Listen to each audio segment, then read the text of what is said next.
I'm going to start, and I will let everyone in.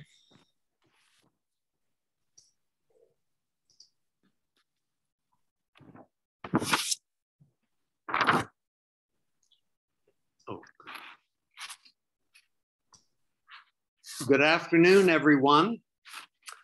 It's with great pleasure and after much anticipation that I bring to you today this program on the Supreme Court.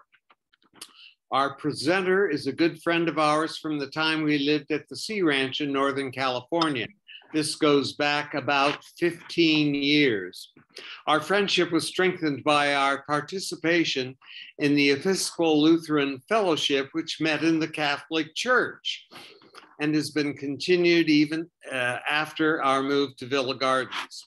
Barbara and Chris live at a retirement complex in Portola Valley, but still maintain their Sea Ranch home. Barbara has a long and distinguished law career. I believe you will find her presentation stimulating and illuminating. Please welcome Barbara Creed. Welcome, welcome. Thank you. Well, it's great to be with you this afternoon. Phil, as Phil said, we've been good friends for a while now, and it's delightful to see him and Anne on the Zoom, and I'm looking forward to our conversation this afternoon. And before we discuss the three cases, I'd like to make a few general comments about the court. And of course, the first topic of conversation is changes on the court. And the big news this week, of course, is Justice Breyer's retirement at the end of this term. President Biden has said that he will nominate a Black woman by the end of February, I believe. So we'll look forward to hearing more about that as it unfolds. But about changes on the court, many people ask me about what impact Justice Barrett has had on the court. And I really think it's too early to make generalizations about her jurisprudence, other than that she's extremely conservative.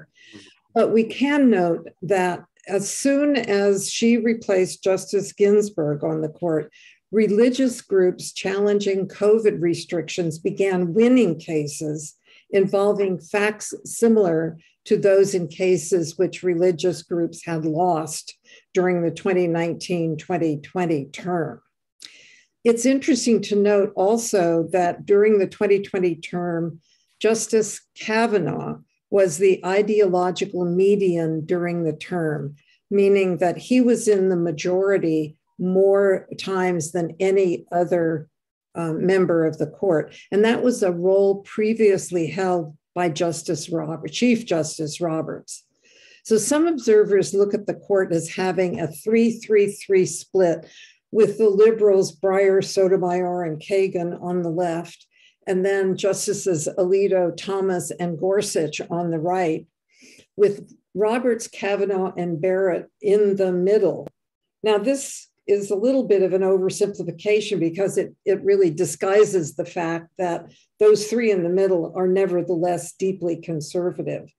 But I think when thinking about the court, the important thing to note is that when justices at either extreme are crafting opinions, they will be working hard to persuade at least two of those three in the middle to join their opinion. Now, during the 2020 term, the court decided 54 cases, including 12 6-3 decisions and 6 5-4 decisions. So we could call them split decisions. And one participant in one of my programs pointed out an interesting fact. He said that the court obviously has become more divided in recent years. There have been more split decisions by the court since 1988 than there were during the entire period from 1789 to 1988. Isn't that interesting? Next topic I want to cover is the Shadow Docket.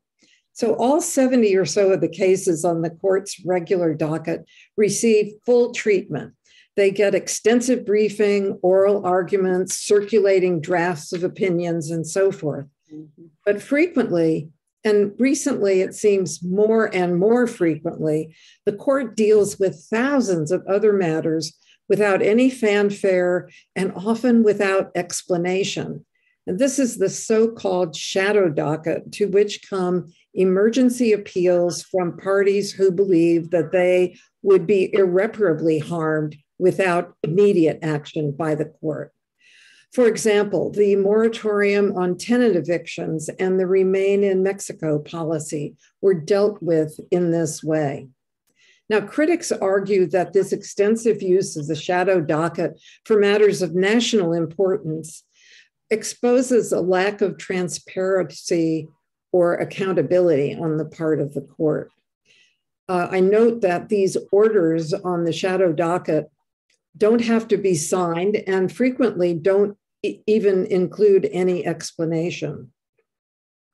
The House Judiciary Committee held a hearing on the shadow docket on September 29th. And the committee members' comments and questions during the hearing pretty much reflected partisan attitudes, with the Democrats critical of the extensive use of the shadow docket and the Republicans defending it. And recently, Justice Alito made a speech blasting the critics of the shadow docket. Third topic I want to cover with you is the status of oral arguments. Now, during the pandemic, the court held oral arguments electronically and remotely, and each justice was allowed a limited time to ask questions in order of seniority. Well, during the current term, the court is again hearing arguments in person, although while the press is in the hearing room, no public is allowed in the hearing room. Now, this term's oral arguments are broadcast as they were during the electronic arguments during the pandemic, so that the public can listen in real time. And regarding the questions by justices, they're following a hybrid approach. They use the free-for-all method used previously in in-person oral arguments, which allows justices to interrupt the lawyers and interrupt each other as the lawyers are making their presentations. But then, after each lawyer has completed his or her time for a presentation, each justice is allowed a limited time to ask questions in order of seniority. In my experience, this has considerably lengthened the time spent in oral arguments. And I should note that oral arguments have already taken place in all three of the cases we will be discussing today. Another note about oral arguments that is an interesting one, all of the justices except Justice Gorsuch wear masks when they are in the courtroom hearing oral arguments. Justice Sotomayor, whose seat in the court is next to Justice Gorsuch, has diabetes. So she has to hear the oral arguments remotely in her office in the Supreme Court building because he is not willing to wear a mask. Next topic I want to point out to you is the declining public approval of the court. A recent survey revealed that only 40% of Americans approve the job performance of the court.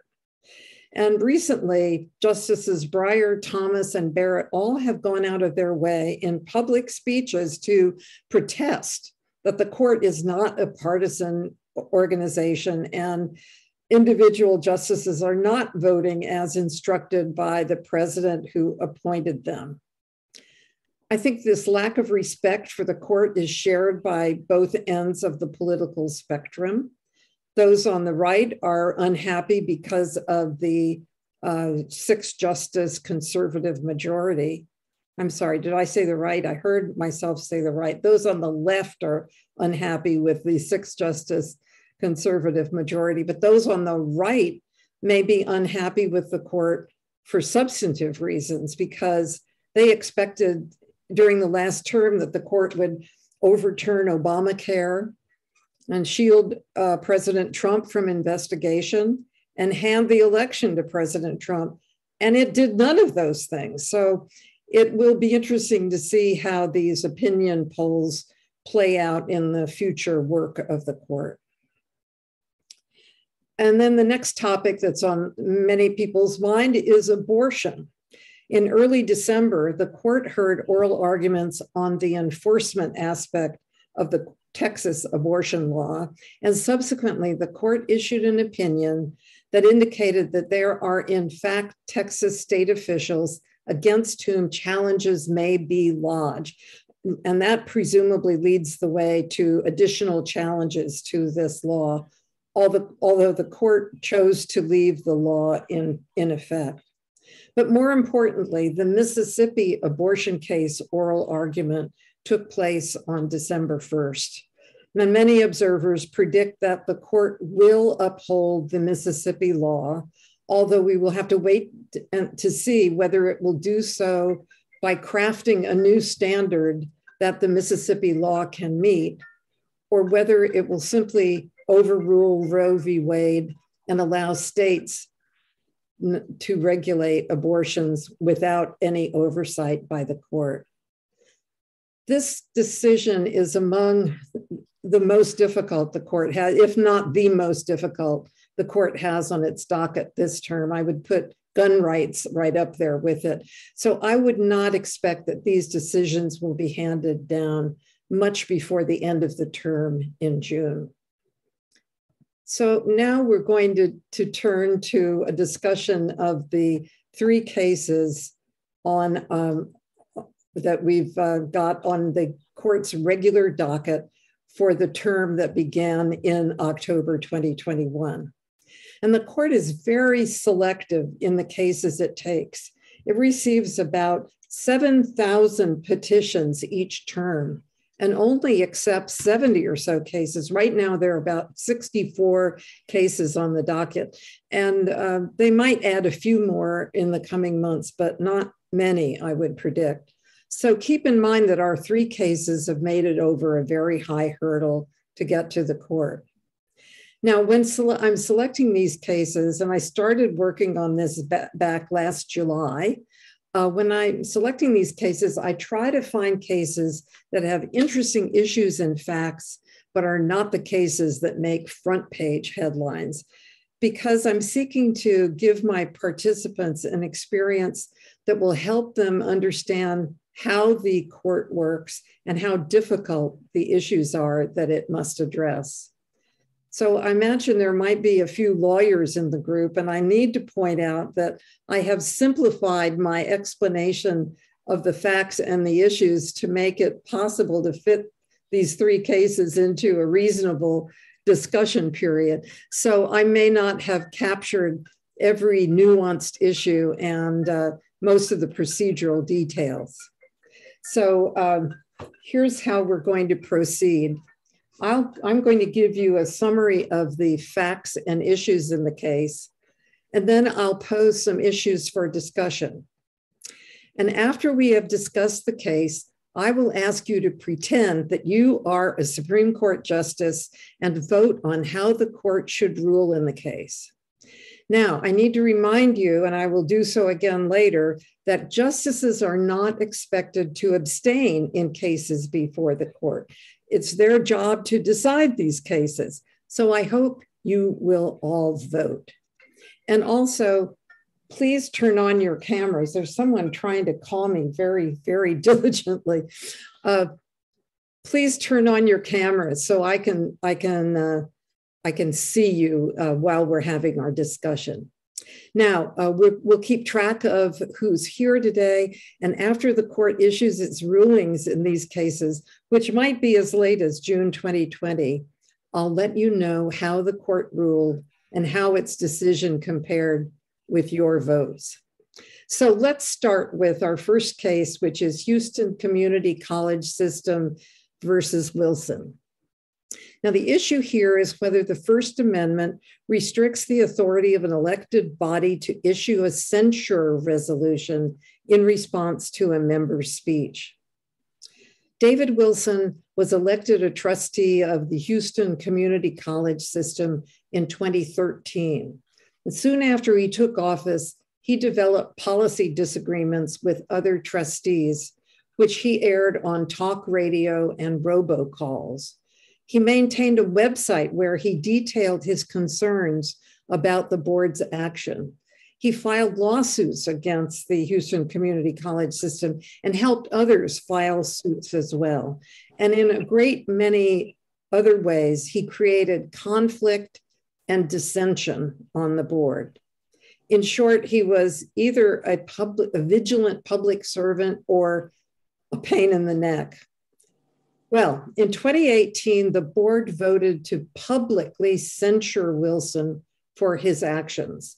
The board's resolution detailed Wilson's actions and stated that these actions, quote, demonstrated a lack of respect for the board's collective decision-making process, a failure to encourage and engage in open and honest discussions in making board decisions, and a failure to respect differences of opinion among trustees. Since Wilson had repeatedly acted in a manner not consistent with the best interests of the college or the board, and in violation of the board bylaws code of conduct, his conduct was not only inappropriate, but reprehensible and warranted disciplinary action, end quote. And this public censure was the highest level of sanction available to the board under Texas law. So Mr. Wilson sued the board, claiming violation of his First Amendment right to free speech and asking for $10,000 for mental anguish, $10,000 in punitive damages, and requesting attorney's fees. Now, the federal district court dismissed the case because Wilson had not stated a claim for wrongful retaliation for his speech. But the Fifth Circuit Court of Appeals reversed, which would have sent the case back to the district court for a trial, and Houston Community College system appealed to the Supreme Court. So there hasn't been a trial yet, meaning that Mr. Wilson hasn't yet had a chance to prove his case and establish his damages, such as mental anguish. So what does the First Amendment say about freedom of speech? Well, if I could be with you in person today, I would be handing you your very own pocket copy of the United States Constitution, and I'd be asking you to turn with me to page 21, where we would find the First Amendment. And this is what it says. Congress shall make no law abridging the freedom of speech. That's it. Congress shall make no law abridging the freedom of speech. So it's important to note that it starts with the word Congress. So for the First Amendment to apply, there must be government action. So limitations on speech between private parties is not regulated by the Constitution. Now, you will all remember that via the 14th Amendment, over the years, the Supreme Court has incorporated almost all of the protections of the Bill of Rights, that is the first 10 amendments to the Constitution, into and applicable to state and local governments. And here, Houston Community College System is a government entity. So the question is whether what it has done, which is the censure of Wilson, abridges his free speech rights. So let's first talk about, and give me your thoughts on what effect this censure had on Mr. Wilson. He's claiming emotional damage. What effect, in fact, do we know that this had on him? Any thoughts? We can unmute. You can raise your Zoom hand, but I can see you all. So let's have Robert Carlson unmute and give a comment. Robert? You need to unmute, Robert.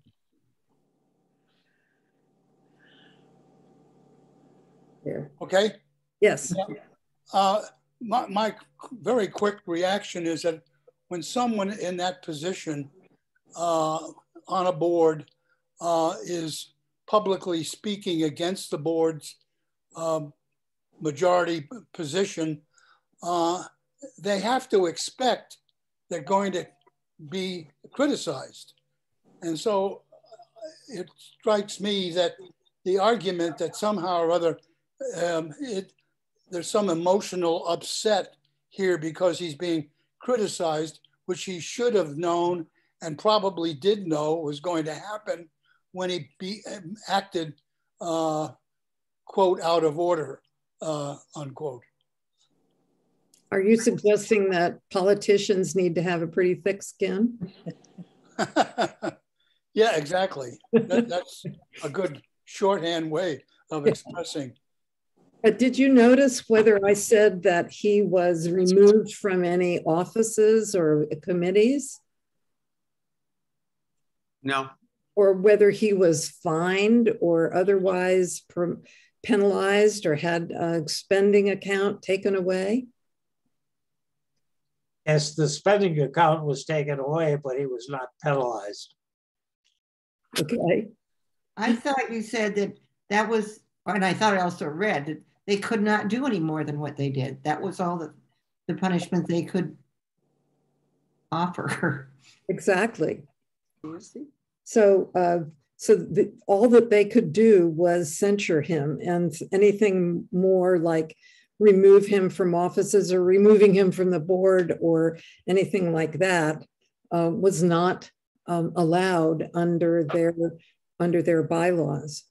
But let's step back a minute and talk about the First Amendment generally. And the question I want to pose is, when there's speech that's protected by the First Amendment that you or an organization or another individual don't agree with, what is the remedy? What action should be taken for protected speech you want to oppose? You can raise your Zoom hands, which you can find if you're on a computer at the bottom of your screen under reactions at the very bottom of the reactions, or you can just wave at me, or you could just unmute and speak up. We have a small enough group that this is possible. Well, talk about speaking up. What about simply expressing the opposite opinion by further speech? Nancy? Speech some more. That's what I was going to say. You could argue the opposing view. Okay. So you bring the issue to the marketplace of ideas, the free-for-all of exchange of views, and speech and more speech. More speech is the remedy for speech we don't agree with. But here, the argument is that more speech became a formal act of this governmental board, not just its members individually. And maybe this makes a difference in this case. We'll see. I need to mention that censure has long been a recognized right of legislative and governmental administrative bodies like this board. Indeed, you may recall that just a few weeks ago, the House of Representatives censured one of its members. So I always like to ask, why did the court accept this case? I mean, they're so very selective about the cases that it takes. Why this particular one? And I think the answer probably is that there is a conflict in the opinions issued by circuit courts. So here, the Fifth Circuit held that Houston Community College System's governing body was not immune to suits for violation of constitutional rights. But in other earlier decisions, 3 other circuits reached the opposite conclusion. And the court likes to have the laws of the United States administered uniformly around the country. So it's usually eager to take or willing to take a case that represents a conflict in the circuit so the conflict can be resolved. So let me give you an example. The Fourth Circuit in 2006 decided a case involving a situation where two reporters for the Baltimore Sun paper sued for damages under the First Amendment after Maryland's governor directed his staff not to speak to these reporters or answer their calls or requests other than as legally required. And the Fourth Circuit rejected the retaliation claim by the reporters. So Houston Community College system basically is arguing that Wilson's claim of retaliation for his speech, that is the censure, is even weaker than that of the reporters, and the court should follow the Fourth Circuit approach. So here's a summary of the two positions. In its brief, Houston Community College system says that censure is simply an official rebuke by an elected body of certain speech or conduct by one member. It is pure criticism. It does not suppress or impermissibly chill the member's own speech, compel him to espouse the majority's views, or prevent him from doing his legislative job. Therefore, there is no First Amendment violation. Now, Mr. Wilson, on the other hand, claims that the board may only censure speech that's not protected by the First Amendment, such as threats or other dangerous statements. And Mr. Wilson's brief says, the lawmakers in the majority are free to express disagreement using speech of their own, but they may not adopt an official resolution purporting to speak for the government itself, censuring minority views. That establishes political orthodoxy backed by threat of official sanction. So those are the two opposing arguments. And before we take our vote, let me ask if anyone has any other questions or comments. Yes, I have a question. Yeah.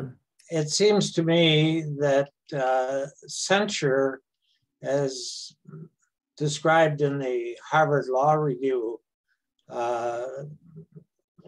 article that you have as part of the backup, goes back to the 18th century. It goes back to 1750 with the British Parliament, and where you have legislative bodies, as we have in the United States. We've got 2,000 counties, we've got 25,000 cities that have various commissions and councils.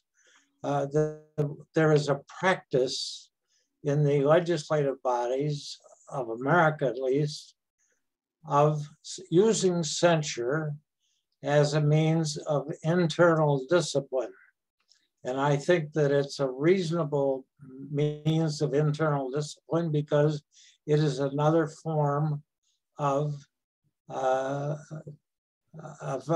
free speech, really. So that it's simply an argument between the two parties and nothing further with it, and there's no terrible damage to any party.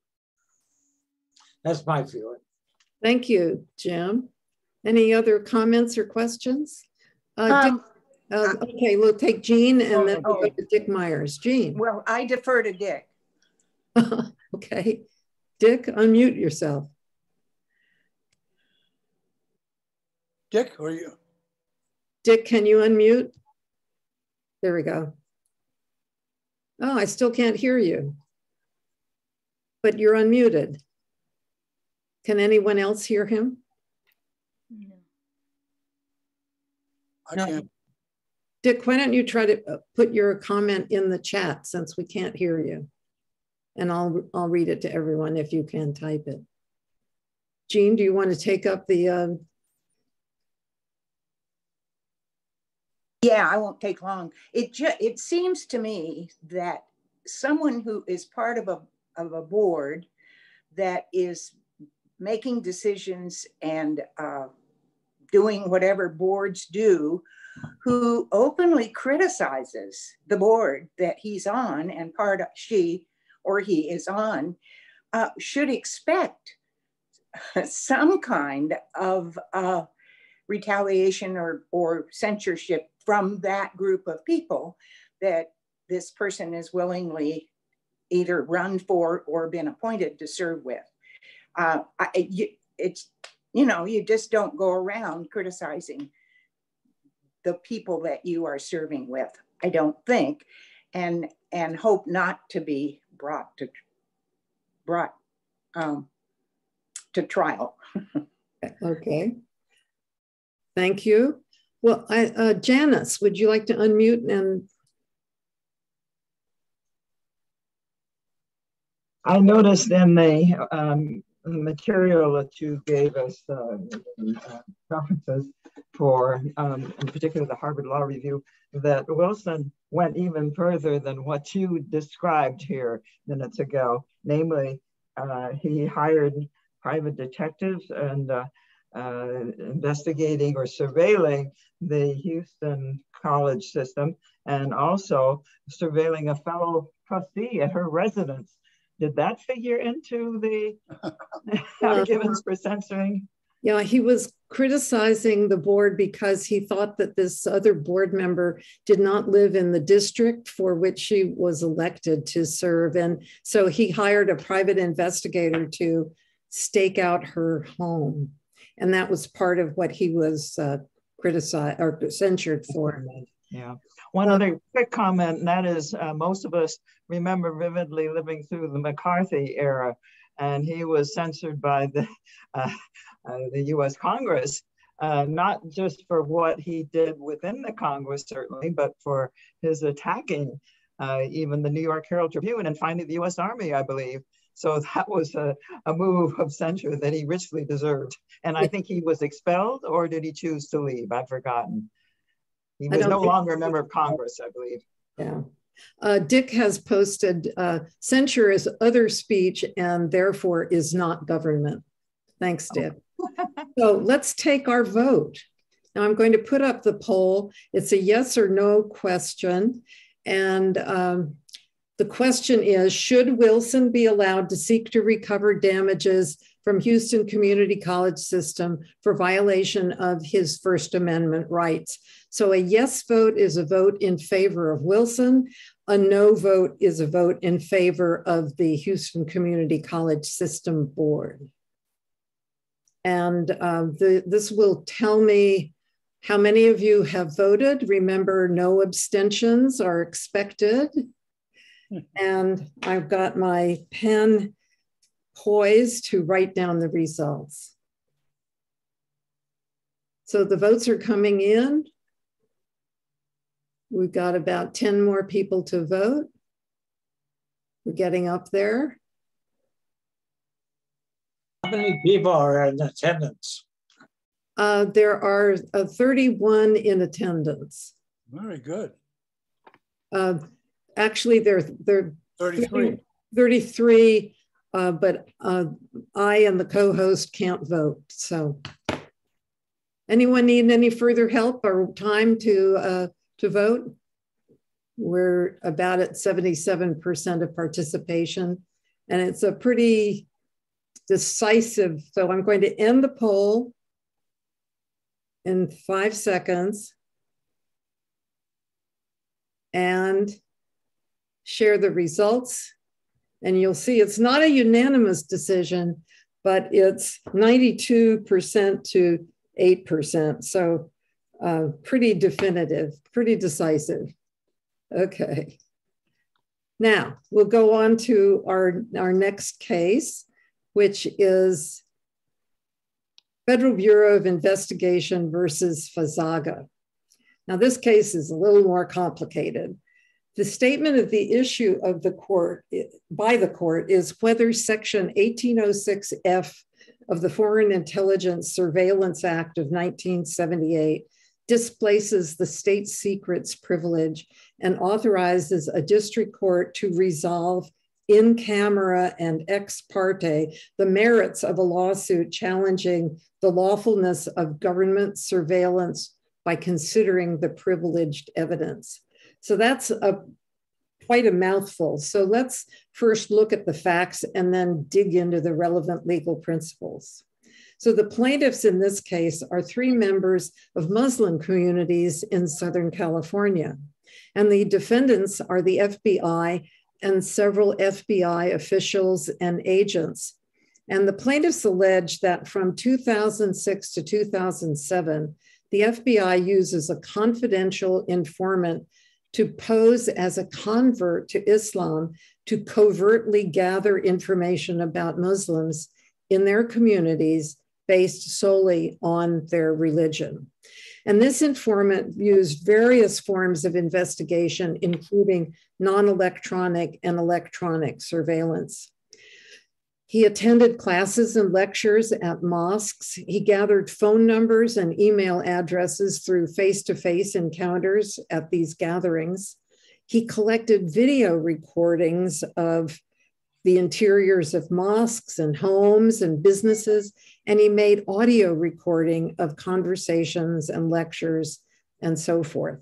Well, finally, this informant's attempts to incite violence caused members of the Islamic community to report him to the FBI, and they eventually won a restraining order against him. So needless to say, the FBI lost confidence in this informant and fired him. Well, several years later, in a totally separate legal proceeding involving the naturalization fraud prosecution of one of the mosque members, an FBI agent testified about recordings made by an informant and revealed the name of the informant. So now the Muslim community knows that this guy wasn't really a convert, he was an informant. So they filed this action claiming violation of their religious freedoms and seeking damages and an injunction ordering the government to destroy any information gathered through unlawful surveillance. Well, in law, there is a longstanding principle that the United States is entitled to move for dismissal of claims on the basis that the case involves state secrets. If litigation cannot proceed without risking disclosure of evidence involving state secrets, the case must be dismissed. This doctrine was most clearly articulated in the decision US v. Reynolds in 1953. So the protection of state secrets is a privilege that trumps the pursuit of claims for damages against the government. So how comfortable are we with this proposition? Well, let's look at the facts in the Reynolds case from 1953. This involved a military aircraft on a flight to test secret electronic equipment. And the flight crashed and some civilian observers aboard were killed. And their survivors sued the United States, and during the discovery phase, asked for the Air Force's accident report and statements made by the surviving crew members during the investigation. The Air Force asserted the state secrets privilege, stating that the material could not be furnished without seriously hampering national security. And the court held that this was a valid claim of privilege. And the principle that this case established was that once the Attorney General, on behalf of a government agency, asserts that state secrets are involved in a case, the district court judge has no choice but to dismiss the case. So in 1953, based on the facts involved, so experimental military equipment and the environment of the Cold War, I'm guessing that if the public followed this at all, they would be pretty accepting of the fact that, or the assertion that state secrets were involved. What about today? Today, here we have an assertion of state secrets in the context of what is frequently referred to as the War on Terror. And we've certainly been down a long road since 1953 with the Pentagon Papers and Edward Snowden and so forth. And I believe we are generally less trusting of government's assertions now than we might have been in 1953. But the picture gets even murkier because in 1978, Congress passed the Foreign Intelligence Surveillance Act, or FISA, and that act regulates the government's use of electronic surveillance within the United States for foreign intelligence purposes. And FISA sets standards for when the United States may engage in such surveillance. And this Section 1806 governs the government's use of information obtained from electronic surveillance conducted under the Act. The surveilled person must be notified the government proposes to enter the results of the surveillance into evidence, and the surveilled person has the right to move to suppress the evidence on the ground that the information was unlawfully required. And in the case of such a motion to suppress, Section 1806F provides a mechanism for the resolution of the admissibility of evidence. If the Attorney General asserts that the disclosure in an adversarial hearing would harm the national security of the United States, then the district court must review the evidence in camera, meaning not in public, and ex parte, meaning that the surveilled claimant generally is not involved. And if the district court judge determines that the surveillance was not lawfully authorized or conducted, or that if the evidence would produce a public disclosure of state secrets, then the case is dismissed. So this case is a little backwards, though, because note that I didn't say that the government had tried to use any evidence against any of these individuals. So they're using this Section 1806F to go on the offense, and they're asking the district court to suppress and destroy all of this evidence. And the US is on the defense, seeking to have the case dismissed on the grounds that to defend the case would compel the government to reveal state secrets, such as the methods and purposes for their surveillance program, or the techniques that they used in surveillance, or the use to which information obtained by it might have been put. So the question is, does this Section 1806F procedure, giving power to the district court judge, appear to replace the state secrets doctrine of US v. Reynolds, at least with respect to electronic surveillance? So let me outline the difference between these two. Under US v. Reynolds, the Air Force said to the Attorney General, state secrets are involved, tell the district court to dismiss the case. The Attorney General told the district court to dismiss the case, and the case was dismissed. That's the general overarching procedure for a state secrets case.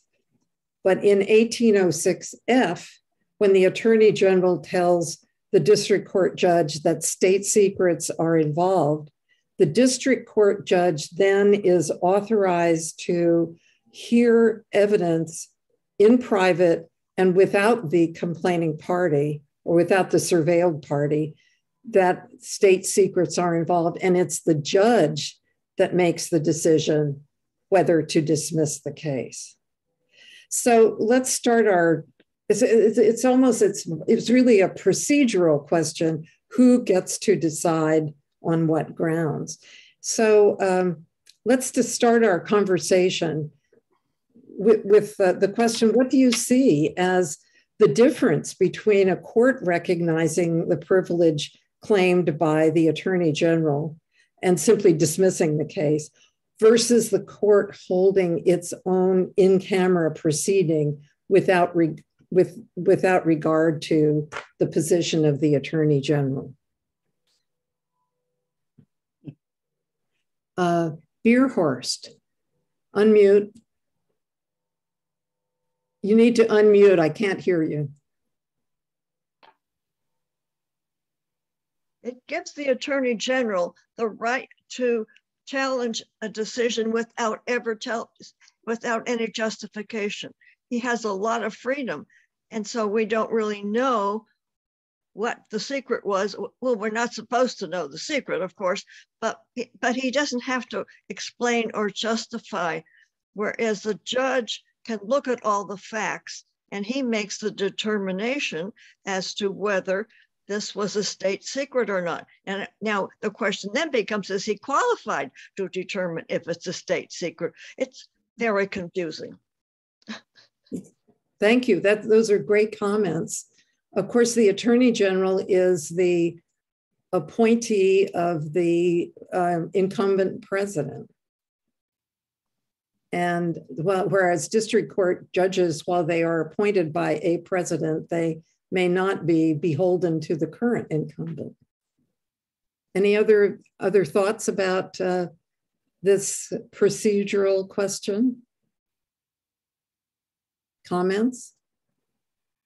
I'd like to comment that the state secret doctrine was adopted, according to your background materials, in the U.S. v. Reynolds case, which was in 1953. So it's a relatively new doctrine, it would seem to me. And it would also, it was also chronologically earlier than the Foreign Intelligence Surveillance Act, which was 1978. Mm-hmm. And it seems to me that what Congress has done is to consolidate all the surveillance law, if you will, into one statute. And that, since that's the most recent expression of the intent of Congress, that's what ought to be followed. And it seems to me that means that the Muslim community is correct in their viewpoint. Well, Jim, you've really anticipated my next question. Thank you. I wanted to point out that we have the 1953 decision is very broad protection of state secrets, but the FISA statute is a very specific, detailed statute governing a narrow area where state secrets may be relevant.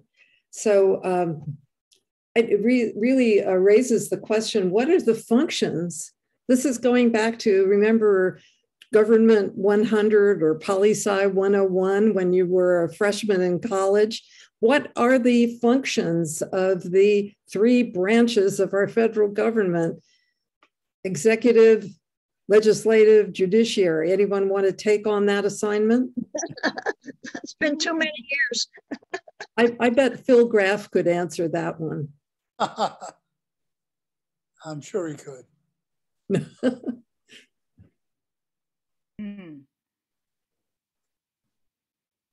Anyone else want to take up the challenge?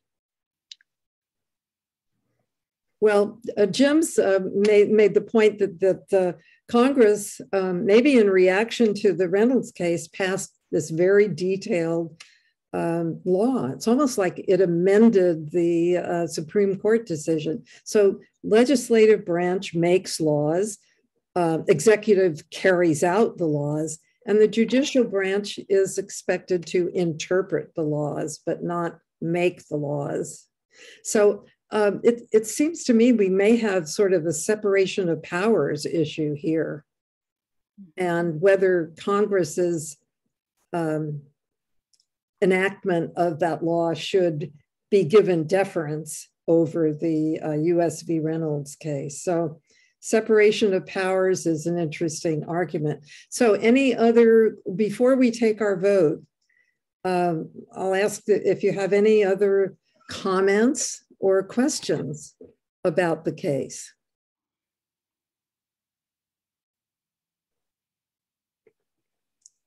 I'm not seeing any hands, but if you want to just speak up, you may do that too. All right, let's take our vote then. Oh, there's something in the chat, maybe. Okay, Dick is explaining how he's having trouble unmuting. Sorry about that, Dick. I think I've unmuted now. I think I found the problem. Oh, great, good. You're with us, thank you. Okay, let's do the voting then. And here we go with a question. Yes or no? Should the district court be allowed to rule on the application of the state secrets exclusion?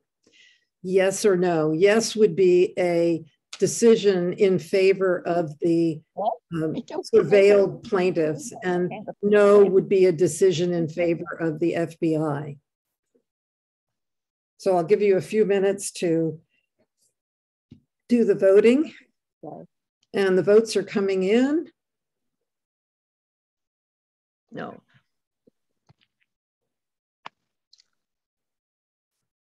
We're about halfway there.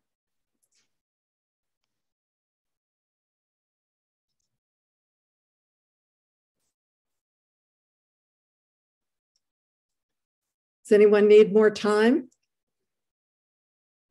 5, 4, 3, 2, 1. Okay, I'm going to end the poll and share the results. So here we're a little closer. So 59% of us would vote for the plaintiffs and have the district court judge make the decision, and 41% would rule for the FBI. So not quite a 50-50, but closer certainly than our earlier vote. All right, let's move on then to our third case, which is Hemphill versus New York. And this case raises the question of what happens when a constitutional issue, in this case, the Sixth Amendment's Confrontation Clause, comes into conflict with a state law regarding the admissibility of evidence in a criminal proceeding. Now, here's the statement of the issue as set forth on the official Supreme Court website. Whether a criminal defendant whose argumentation or introduction of evidence at trial opens the door to the admission of responsive evidence that would otherwise be barred by the rules of evidence also forfeits his right to exclude evidence otherwise barred by the Confrontation Clause. So the Sixth Amendment, which is on page 22, encompasses a number of concepts that are relevant to criminal prosecutions, including the right to a jury trial, to the advice of counsel, and it includes the right to be confronted with the witnesses against him. So here's a brief summary of the facts in a rather complicated case. On Easter Sunday in 2006, Hemphill's friends Gilliam and Morris engaged in a fist fight with several other people on a street in the Bronx. And shortly after that, Hemphill arrived at the scene and someone opened fire with a handgun, killing a 2-year-old child in a passing car. Eyewitnesses said that the gunman was wearing a blue shirt, and one witness told police that this was Morris. So Morris was arrested and charged with the murder, but his trial ended in a mistrial before any evidence was submitted. Well, apparently the New York prosecutors had kind of lost enthusiasm for their case against Morris, because instead of trying him again, New York offered him a deal. If he would plead guilty to possessing a firearm at the scene of the shooting, the state would request that the murder charge be dismissed without prejudice. So he signed this agreement and was immediately released from jail. He'd been in jail for 2 years by the time he signed the agreement. But most significantly, the agreement that he signed stated that the gun he possessed or agreed to have possessed was of a different caliber than the murder weapon, thus suggesting that he was not the gunman who killed the child. They knew what the caliber of the murder weapon was because of the bullet that they found that killed the child. They never found the murder weapon itself. Well, 3 years later, police tested the DNA on a blue sweater recovered during the original search of Gilliam's apartment. They had searched all three men's apartment right away, and they found that it matched Hemphill. So Hemphill was charged with the 2006 shooting. Well, at trial, Hemphill's defense attorney offered evidence that New York had been right the first time around, that Morris was the gunman. So in response to this third-party guilt defense by Hemphill, New York moved to introduce Morris's plea agreement to establish that the weapon Morris possessed at the scene of the killing was of a different caliber than the murder weapon, and thus that Morris was not the shooter who killed the child. Now, New York didn't call Morris to the stand.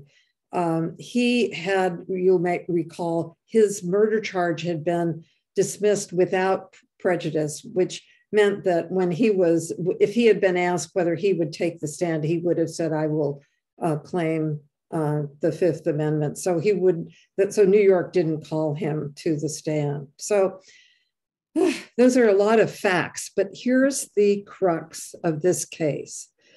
Because Hemphill's lawyer opened the door by asserting that Morris was the gunman, under New York's law of evidence, the prosecution was entitled to introduce evidence refuting the argument that Morris was the gunman.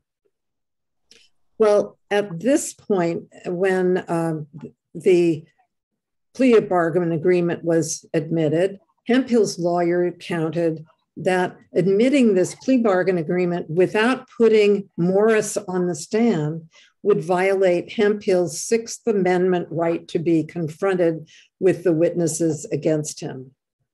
Well, the trial court overruled Hemphill's decision, relying on an earlier Supreme Court of New York decision that said that the opening the door permitted the prosecution to introduce evidence that would otherwise violate the defendant's confrontation clause rights. So the jury convicted Hemphill. He was sentenced to 25 years to life. On appeal, higher New York courts affirmed the ruling of the trial judge, and Hemphill appealed to the Supreme Court. Now, I need to note here that there are some exceptions to the right of confrontation. For example, dying declarations are usually admitted because it's not possible to confront that witness.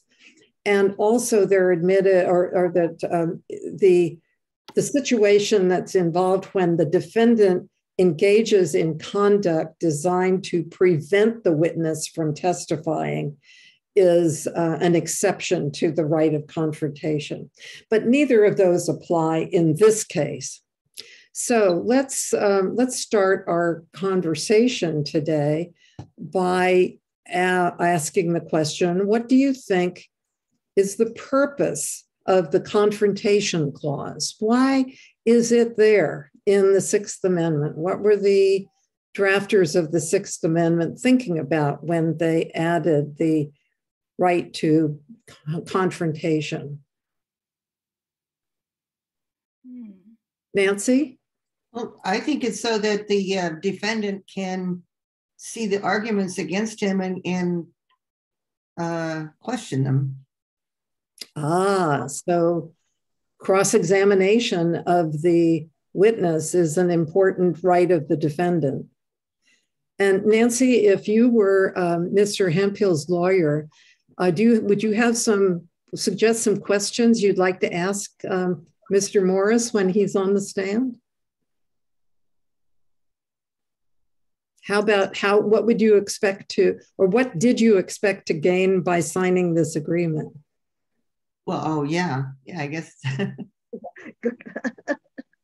And maybe, did you notice that the caliber of the weapon that you agreed to, you owned was not the caliber of the murder weapon?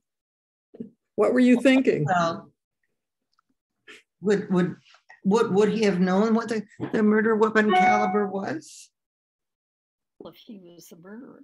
I think it probably was a matter of public knowledge at that point, since he had been brought to trial.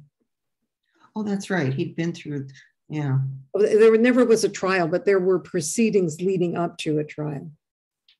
Yeah, the mistrial. Yeah. Any other thoughts? Dick, I see your hand. Unmute. It seems to me the right of confrontation is the right to confront someone who is accusing you of an offense in order to challenge the credibility. And in this case, I don't see Morris as an accuser. Mm-hmm. So Morris has simply signed a document that doesn't necessarily accuse Hemphill Yes. of anything. It just Yes. Yeah. Exactly. He didn't accuse Hemphill of the murder. He's a bystander. All right. In this case. Okay. What David? And then Jim. Barbara, I don't know whether you're aware of it, and my lips are going to be sealed, but this case was decided last Monday. No, I missed it. And it was by an 8-1 decision of the U.S. Supreme Court. But I'll keep silent until that's what you'd prefer. Oh, that's fascinating. Well, thank you. David, would you like to make a comment in spite of that? I just wondered if the facts, the reasons for the mistrial ever become relevant in this discussion. They're not susceptible to being brought into court as well. No, that doesn't seem to have played a role in any of the briefing factually or any of the oral argument. Okay, well, so we're talking about the right of cross-examination, the ability of the defendant and indeed the jury and on all of the court to observe the demeanor of the witness.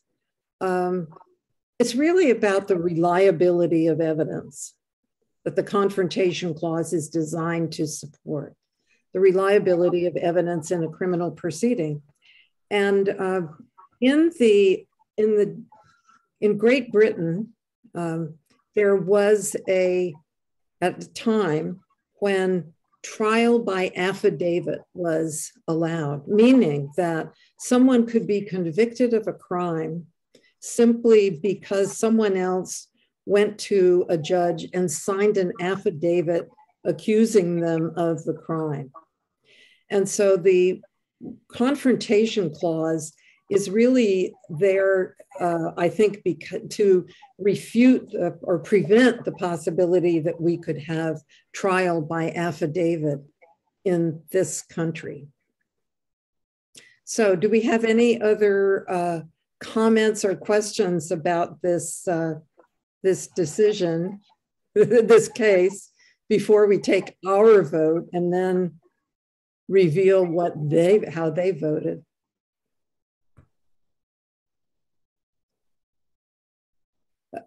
Dick. Yeah, this raises something in my mind. I don't know if it's really relevant or not, but I think back to the Wisconsin case that just took place, and I think it seems to me that the person who was freed on charges of the shooting Kyle, whatever his name was really guilty of provocation and therefore waived his self-defense argument, which wasn't emphasized very much in that case.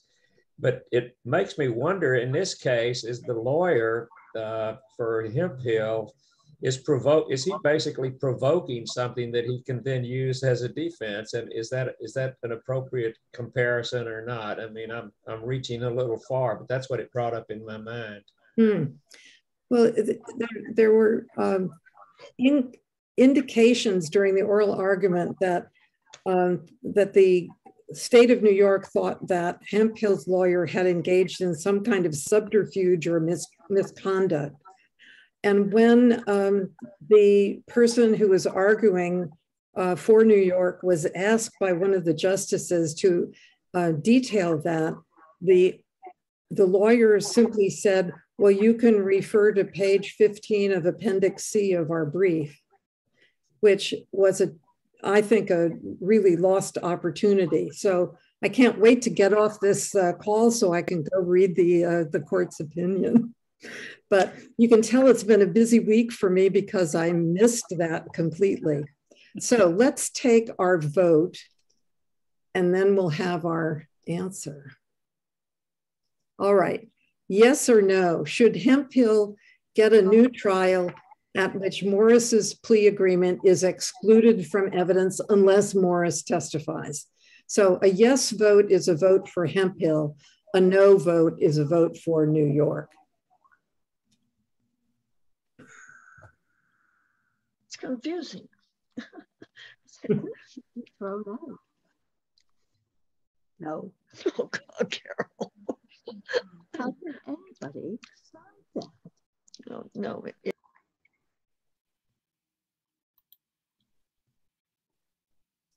Okay, we're getting up there. Give you a few more seconds. Oh, interesting.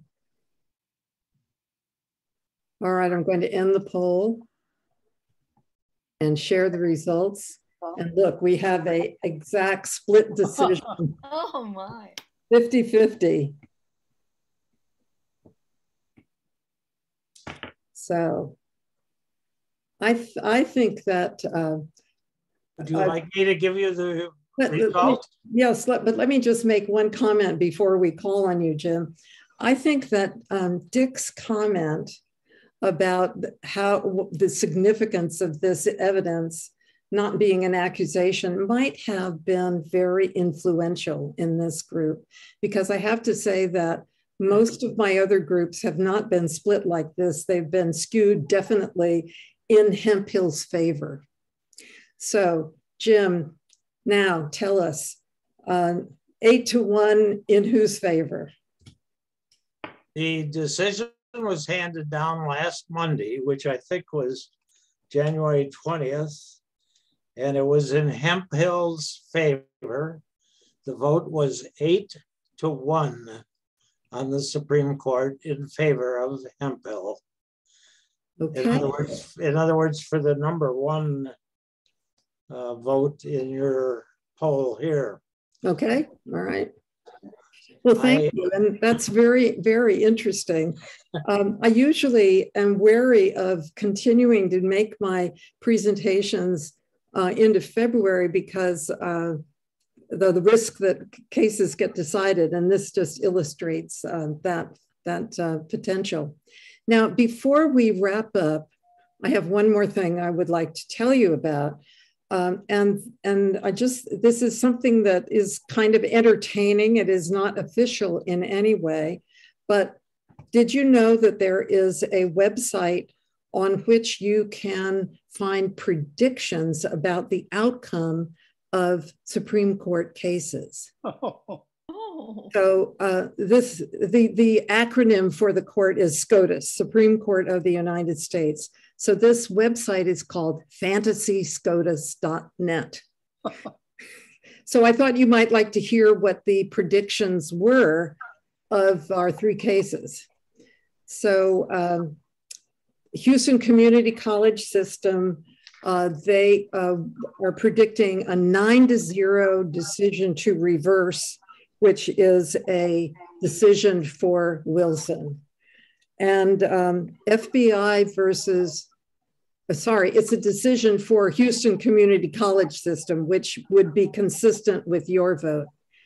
In FBI versus Fazaga, a 9-0 decision to reverse, which is a decision for the FBI. So about 40% of you would have agreed with that. And then Hemphill, they were predicting decision for New York, 9-0. And just while I was looking at it, I also thought you might be interested in the Dobbs v. Jackson Women's Health Organization case. And the prediction is a 6-3 decision to reverse, meaning a decision to uphold the Mississippi statute.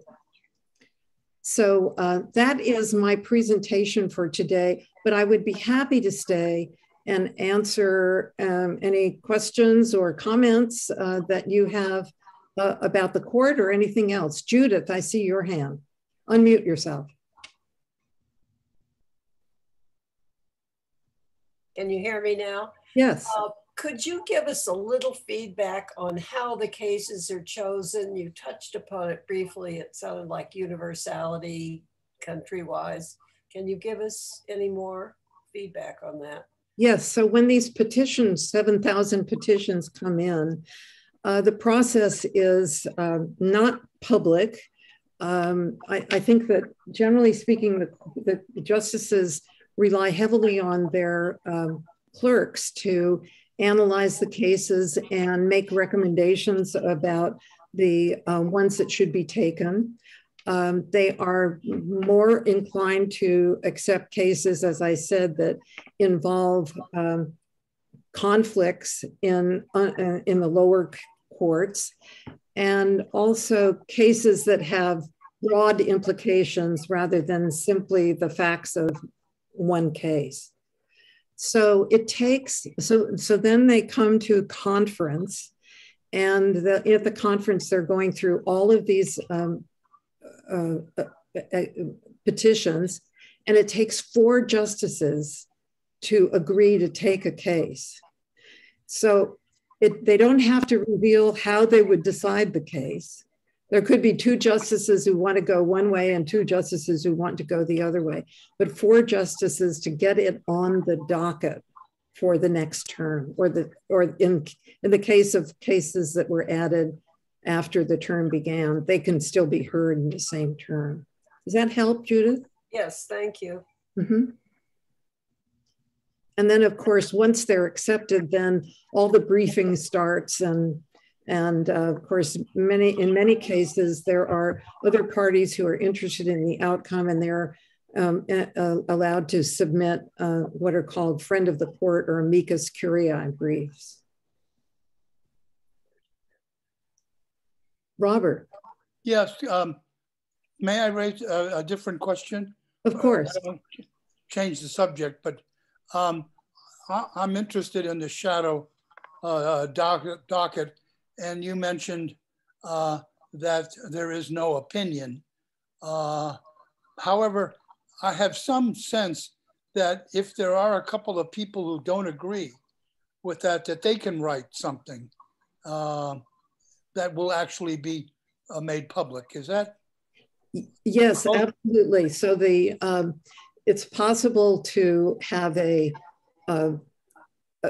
shadow docket decision that actually has dissents and has a reasoned opinion and so on and so forth. And also, interestingly, similarly, when the court denies an appeal and refuses to take a case, sometimes justices will issue an opinion disagreeing with the denial.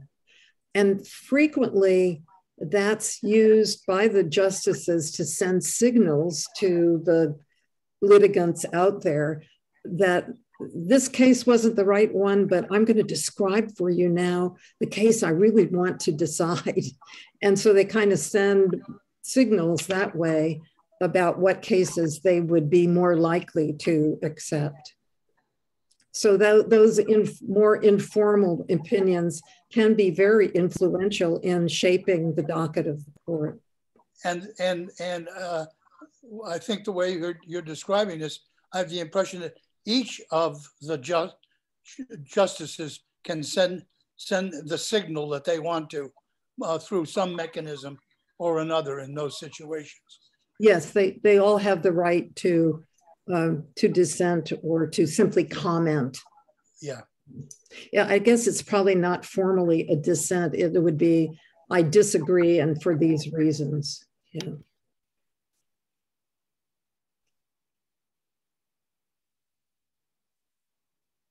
Anything else on your minds this afternoon? This is absolutely wonderful. It was fun. Thank you. I enjoyed it too. Yes. Thank you, Ann and Phil. Yeah. Thank you very much. Thank you, Phil. Thank you. Oh, well, Thank you very much. thank you, Barbara, Ann, and Phil. Barbara. And we'll hope to do this again next year. Yes. We'll be on your list. Thank you. Or sooner. Thank you very much. All right, I'll look forward to On that. your list. You certainly picked a wonderful day in terms of what's happening in the Supreme Court to Yes, meet with us today. our Thank you. timing was really good. Yeah. Okay. Okay, I'm going to let you all go. Have a good afternoon, and Phil and Ann, I hope to see you soon. We will. We'll be in touch. We'll be up there in March. We'll try to too. Okay, Good. bye-bye. Thank you. Thank you.